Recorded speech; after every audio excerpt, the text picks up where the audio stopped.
morning, everyone, and welcome to Think Future. My name's Chris Kalaboukis, and once again, we're coming at you live from deep in the heart of Silicon Valley, California. We're talking innovation, startups, the future, not necessarily those and not necessarily in that order. If you're watching on YouTube, smack that subscribe button and hit that bell so you'll be notified when a new show comes online.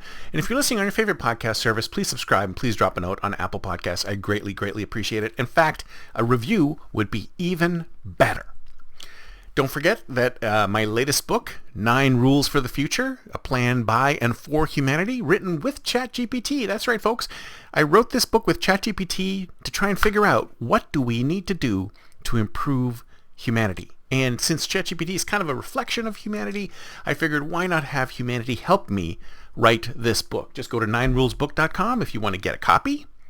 It's $5.55, folks. I did not upcharge this at all. It's just the cost of printing. Or you can read the entire book at 9rulesbook.com. 9rulesbook.com. Links below.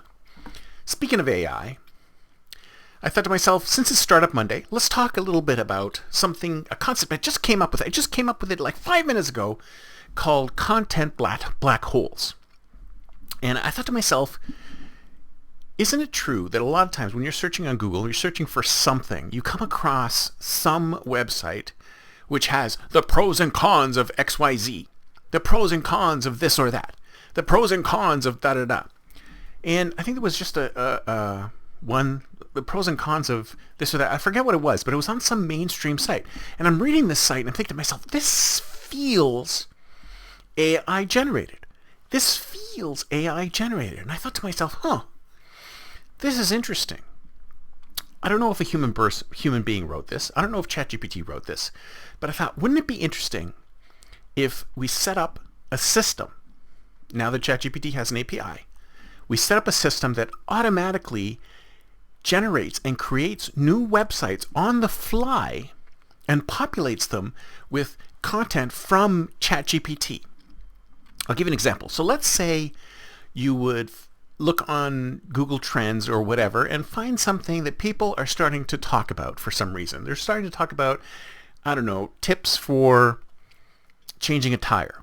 Let's just say that for the sake of argument. Changing a tire. People are, how to change a tire. And then what we would do is we would go to ChatGPT and we would ask it, what would be a good name of a website all about changing tires? And it would give us the name. We would get that domain.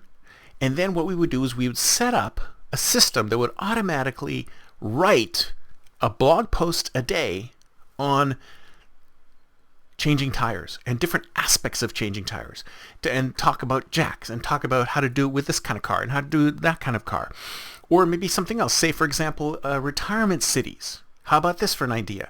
Say you took a list of every single city in America but below a certain size and above a certain size, and you ask ChatGPT the pros and cons to write a blog post on the pros and cons of retiring in this city, and the pros and cons of retiring in that city, the pros and cons of retiring in this city. So you could create a site called Retirement Pros and Cons, and you could actually pick each, and you could do it alphabetically. You could say, start with Albuquerque and end with, give me the name of an American city that ends with Z. And you could have ChatGPT create all of this content, and it would be able to create these blog posts, and then you could run ads against the blog posts.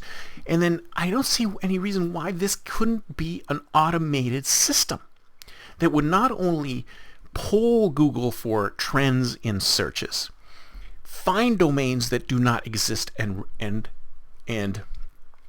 register domains that are SEO friendly, then name the blog, create the WordPress blog, create a bunch of titles for articles, and then go back to using the ChatGPT API and generate a blog post for each one of these things. I mean, I can totally see the pros and cons of this city or that city in retirement. What's to stop us from doing this? Creating these content black holes that are full of AI-generated blog posts. And we can even say to ChatGPT that we want AI-generated blog posts that talk about a city, talk about the pros and cons of the city, and are loaded with keywords having to do with cities, having to do with the retirements, with seniors, etc., etc., etc. What's to stop a startup from building an engine that does just that? And if they don't want to pitch that engine itself, why not build the engine and use it to create sites for your clients? Start off as a tool that you use to create instant sites for your customers. We actually talked about this back in 2005, 2006 when I was working at Yahoo. We talked about the concept of mini site creation, automated mini site creation, because there was a point where we discussed that below a certain size of audience, we weren't able to develop content quickly enough to be able to support that audience. So say, for example, you were a dog owner and you wanted to know about a specific breed or a specific subbreed or whatever. You had a specific breed or specific crossbreed that you worked in, that you had, and you wanted to talk with other owners of that particular breed. And some of the more popular breeds, obviously there was enough people, but some of the smaller ones, it was difficult to find people. What's to stop you from using the tools of today? Because we couldn't do it back in 2006 because we expected people to be able to generate the content. But why not nowadays create a multitude of mini sites which look like they're being filled with human bloggers talking about this or that breed? What's to stop anyone from doing this right now? Nothing, if you ask me. So if you do this, if you think about doing this, then contact me, because I would love to assist in rolling something like this out. Because if you think about it, search engines are going to have to defend against something like this. And if you think about it, the content could change on a regular basis. It could sound very, very real. And some people might say that it's actually useful. Because if you think about it, ChatGPT will rewrite things in a more useful way than it would if you were doing a blog search. I mean, I've talked about this before. I'm writing a science fiction novel right now on time travel, and I'm doing a lot of my research through ChatGPT.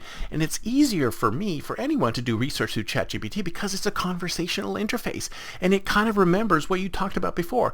So if you were saying, well, here's the device that I've come up with, is this physically possible for this device to exist? It could actually go back into the physics and tell me how it can be possible and how it can exist and which physicists worked on this. It really is really helpful in designing something, in being able to communicate with, as opposed to a search engine, which is 90% ads. So let me know if you're interested in the content black holes concept, and let's see if we can do this. And if it breaks the search engines, so be it, because they need to clean themselves up. They need to be disrupted right now, because I don't know about you, but if you ask me, Google and similar search engines are having a tough time finding relevant content. It's usually so full of junk and sales messages that it's almost impossible to get to. So if we need to build these content black holes to help search engines refine themselves and optimize themselves, then so be it. That's it for me for today. See you next time, and until then, don't forget to think future.